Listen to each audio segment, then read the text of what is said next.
This is the moment when a 24-story building occupied by roughly 170 homeless families collapsed. It happened in the middle of the night when a short circuit started a fire, and in less than 2 hours the building came down, uncovering the precarious conditions in which over 1 million people live in São Paulo.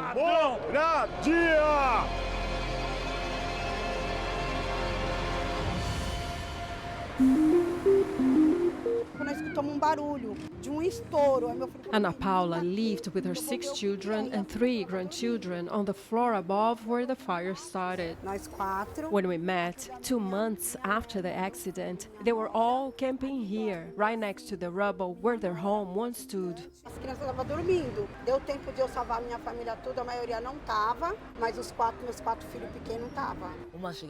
Gabriel, one of her sons, went up and down the stairs to warn people of the fire. Fui só bater na porta de todo mundo, esmurrando, né, gritando bem alto. Fogo, fogo, fogo. Não tinha alarme, mangueira de incêndio, extintor, não tinha nada disso.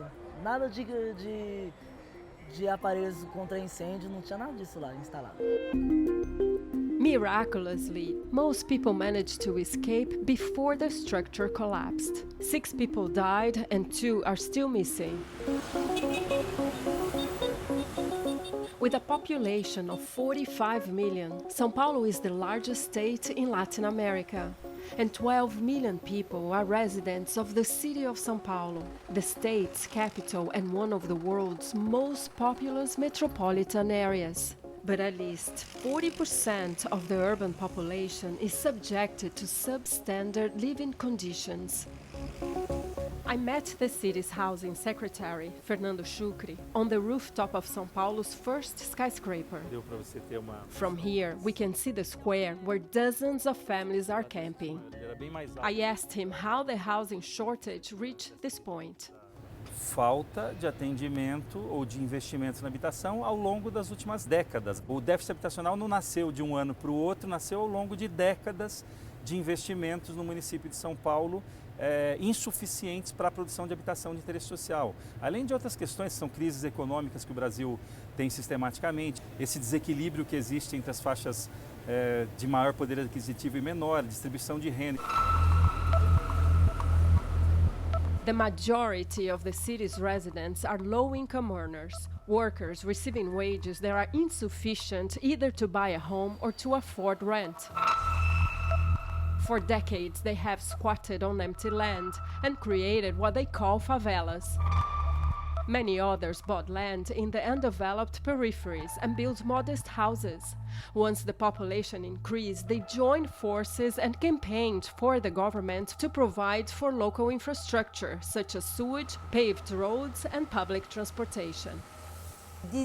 Raquel Ronick is a professor of urban planning at São Paulo's Federal University. I would say between 10 and 12% of the city dwellers live in favelas, and between 30 and 40% of the city dwellers live in self-built settlements that were consolidated and got some infrastructure over time. During Brazil's recent economic boom between 2005 and 2013, the housing situation in São Paulo further deteriorated. Although salaries improved and credit to buy property became available, real estate prices soared and incomes did not accompany that pace. O orçamento da habitação é por volta de 1 bilhão e 200 milhões de reais por ano. 5 mil unidades por ano é a média que tem que ser produzida se tiver eficiência na administração pública. Ou seja, numa gestão de 4 anos, você produz de 20 a 25 mil unidades. Se você pensar que o déficit é de 380 mil unidades, nós vamos ficar mais de 100 anos produzindo para poder atender o déficit existente hoje. I never use the word deficit because the main question of deficit, how many new houses need to be built? I always use housing needs because sometimes what we need in a favela is investment in infrastructure and not new houses, eventually some new houses. But the problem is that housing policies in Brazil has always had one and only model: home ownership in new buildings accessed through subsidized credit. And of course, this only-in-one model is not suitable to the very different situations of housing needs.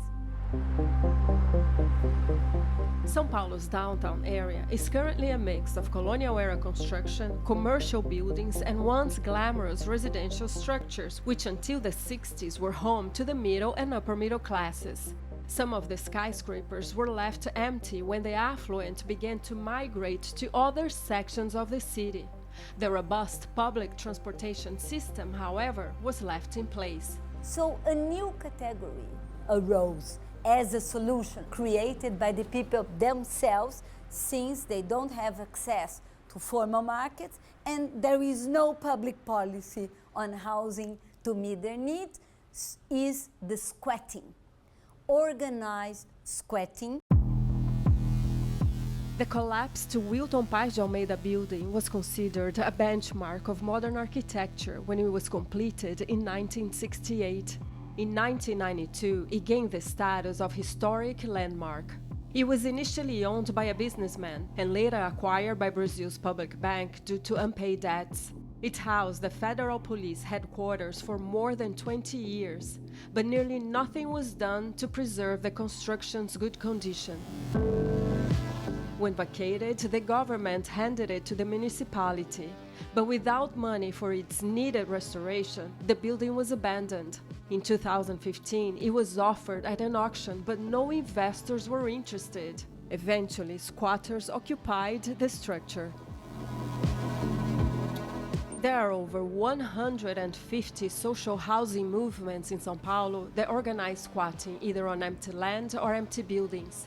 O que a gente tem com os movimentos é uma interlocução muito boa. É importante dizer que a maior parte deles participa, inclusive, sistematicamente da discussão das políticas habitacionais que vão ser implantadas com os recursos do município de São Paulo.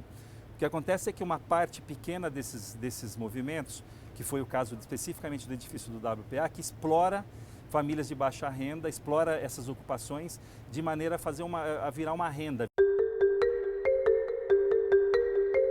With over 70 occupied buildings in downtown, Prestes Maia is the largest vertical squat in Latin America. Eu sou do interior do estado de São Paulo. Vim para cá por uma necessidade de trabalho e moradia, alguns apoios. Ivanete de Araújo coordinates the housing movement that controls this occupation.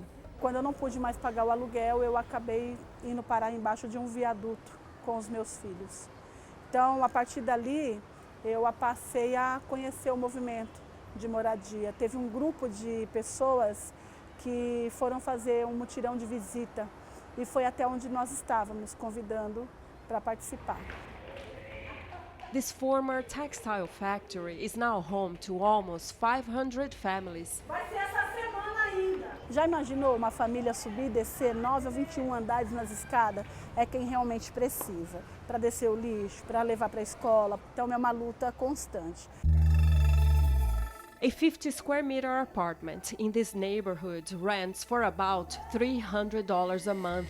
Squatters here pay a monthly contribution of roughly $30. O prazer que eu tenho é ver uma Dona Maria, uma Dona Severina, uma Dona Natalina, né, e tantos outros que hoje não está na rua, não está despejado de algum lugar e que entra na portaria chegando do seu trabalho, porque para você ter direito a trabalhar, você tem que ter o endereço. Families follow a cleaning routine to maintain communal areas. There are security cameras and even a doorkeeper, but the building infrastructure is failing. João lives here with his wife and 4 children. Like so many others, they moved to São Paulo in search of better opportunities. Eu pensei que eu cheguei aqui, rapaz, quando chegar lá vou ganhar dinheiro, emprego lá é fácil e vou ganhar muito. Quando eu cheguei aqui, deparei que o salário era bom, mas eu deparei também que o aluguel era caro.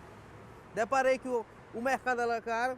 Aí tudo que você ganha lá, você deixa aqui mesmo.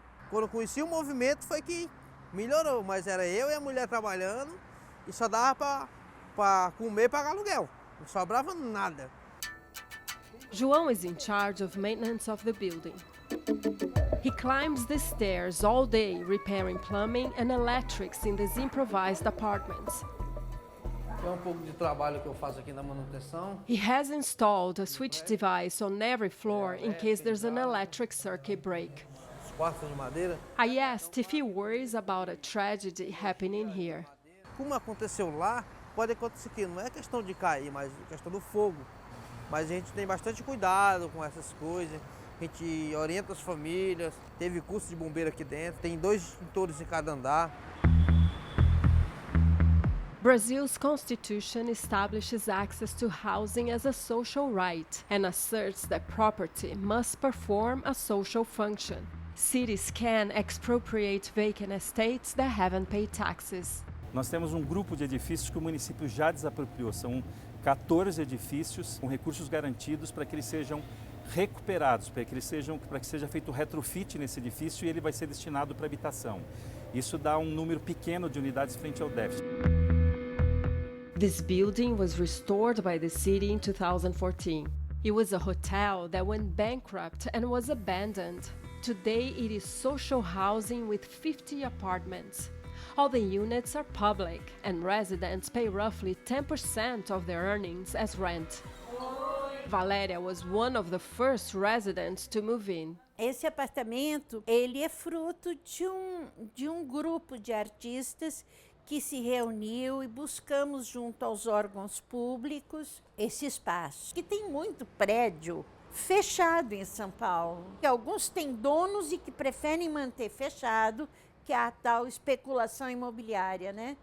Mas esse, por exemplo, ficou fechado 12 anos. Sofreu 2 invasões. The Prestes Maia building was also acquired by the city. A gente lutou muito, foi para a porta da prefeitura, acampamos na prefeitura, fizemos ato, manifestações, passeata, para vir esse resultado. Então hoje a prefeitura adquiriu o imóvel. Só que muita coisa ainda precisa ser feito. E a informação que nós temos é que não tem recurso para isso, que é a reforma do Prestes Maia. Toda vez que o município desapropria um edifício para reformar ou produz um novo empreendimento, as famílias que são atendidas naquele edifício são as famílias da fila do município de São Paulo, que são 28 mil famílias hoje já recebendo auxílio aluguel, porque foram removidos de outras situações de risco ou em caso de calamidade pública. The families living in Prestes Maia have been fighting for years to get resources through government subsidies for the building renovation. Ninguém está aqui porque gosta, porque quer. O morador não mora lá no 21, não sobe 21 andares de escada porque ele quer. Ele está aqui porque ele precisa, por causa da necessidade. A fila de gente que bate na porta do prédio aqui todo dia é grande. Mas enquanto tiver sem teto, vai haver um movimento. E o movimento dá para ajudar aqueles que precisam. O centro tem toda a infraestrutura. Aqui todas as nossas crianças estudam, vão na creche, os pais trabalham perto, tem hospital, tem farmácia, tem escola. Da forma que o governo quer separar a classe social, né? Então a classe mais pobre vai para a periferia sem infraestrutura, sem transporte, sem nada. E a classe mais rica fica perto de tudo. A gente não pode separar. A gente não pode aceitar uma situação dessa, porque o rico precisa do pobre. Ele não vai para a pia lavar louça, né? Então, se está perto, as coisas se juntam e fica muito mais fácil. O que precisa no país é uma série de outras reformas no município, no estado e no governo federal que viabilizem a disponibilização de mais recursos para investimento em habitação. E isso ao longo do tempo, eu sempre sou otimista, eu acho que a gente vai conseguir chegar em algum momento no atendimento de grande parte dessas famílias. Of course it's possible to fix the problem. The question is, for whom we are designing a urban policy and a housing policy. If we are designing for finance and for the real estate sector, we will never fix. If we design really for those who need, then it's absolutely possible. Ana Paula and her family are not camping here anymore. Gabriel, who helped to evacuate the building and possibly saved many lives, was awarded a scholarship to a firefighting school. The families receiving rent subsidy and moved to a rental house in the peripheries of São Paulo, where the city's poor and socially vulnerable live.